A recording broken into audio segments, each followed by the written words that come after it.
fight fans. So this Saturday we got UFC 277. We got Juliana Pena versus Amanda Nunes.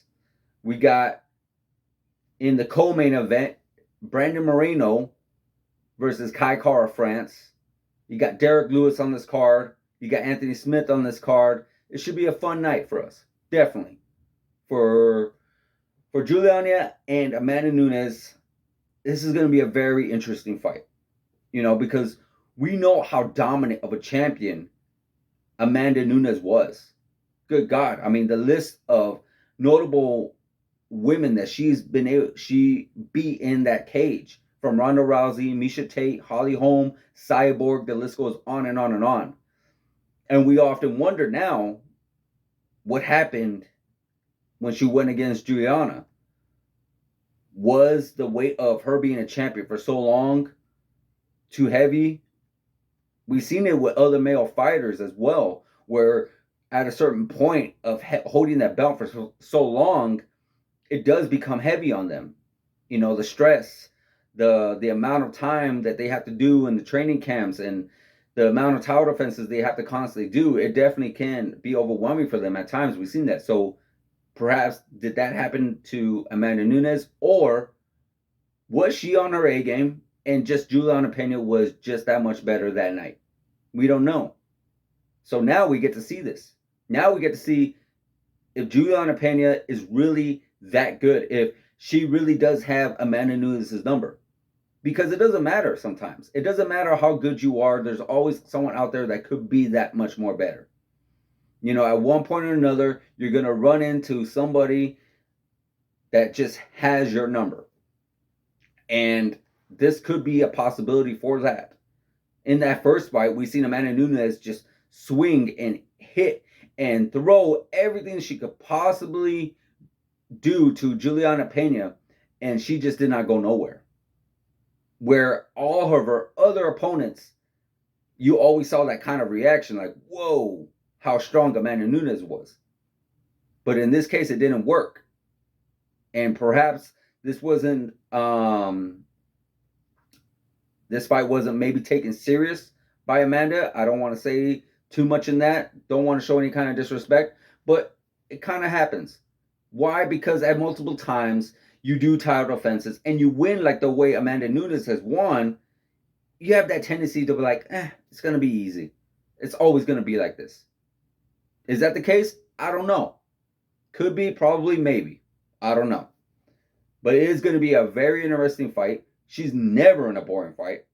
Even those decision wins that she has against Valentina were very exciting. As a matter of fact, we even heard Valentina say that she wanted to move up and challenge Amanda Nunes if she won that fight against Juliana, which I would love to see. Even though she has 2 wins over her, Amanda Nunes does, I would have still loved to see a third fight. But nonetheless, here we are. And I do believe this is going to be another fun, exciting fight. Now you got Kai Kara France versus Brandon Moreno. I believe Deiveson Figueiredo was supposed to be on this, but he has been hurt for quite some time now. And there's no timetable for when he's going to come back. So this being the interim flyweight championship, I'm still going to be very excited. These two guys did face each other in the past. I believe Brandon Moreno has a win over him. And we know Brandon Moreno, how exciting he is. I mean, we've seen those fights that he had with Deiveson Figueiredo. I do feel, in my opinion, that Brandon Moreno, should have won that second fight. But nonetheless, he definitely, Figueiredo got the nod, is what it is. And here we are. Then we got Kai Kara France, who is definitely making a name for himself after that, especially after that knockout win he had against Cody Garbrandt. So this definitely should be a much more fun fight now, especially with these two guys' careers growing. They both have improved over the years. So now with the rematch in place and to see what kind of skills they were able to develop, we know Kai Kara France trains over there with Israel Adesanya and Volkanovski and all those guys. So I'm sure he's definitely learned a lot from them over the years since he fought Brandon Moreno last. So this one definitely should be a very fun one. Definitely a very fun one. I'm looking forward to this one for sure. Of course, you got Derek Lewis. He's on there. He's never boring.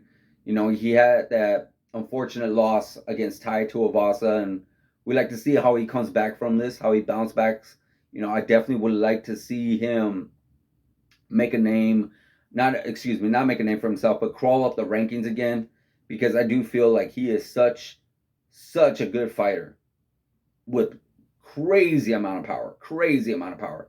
I know he had that snooze fest against Francis back in the day, but both of them had off nights.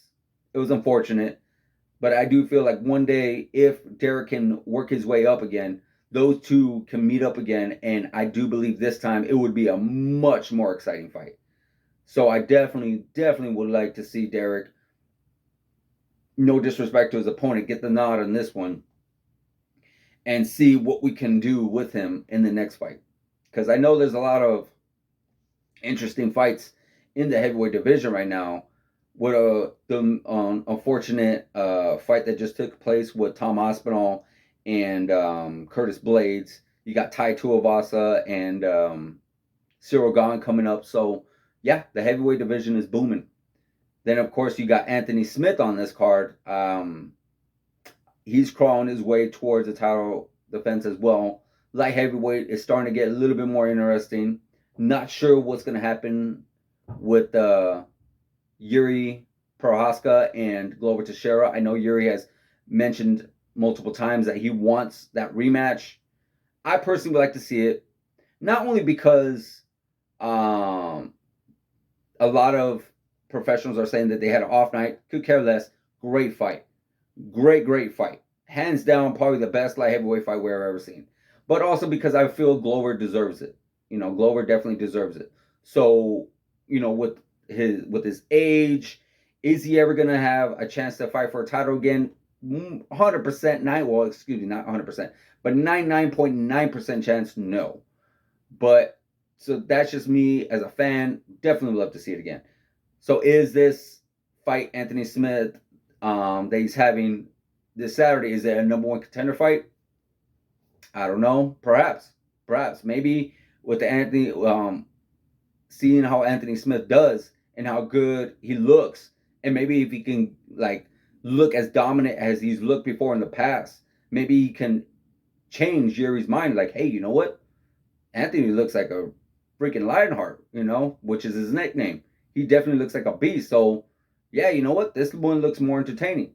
Of course, you still got Jan Blachowicz up there, and then there's talks of DC coming back, but that's just rumor, speculation.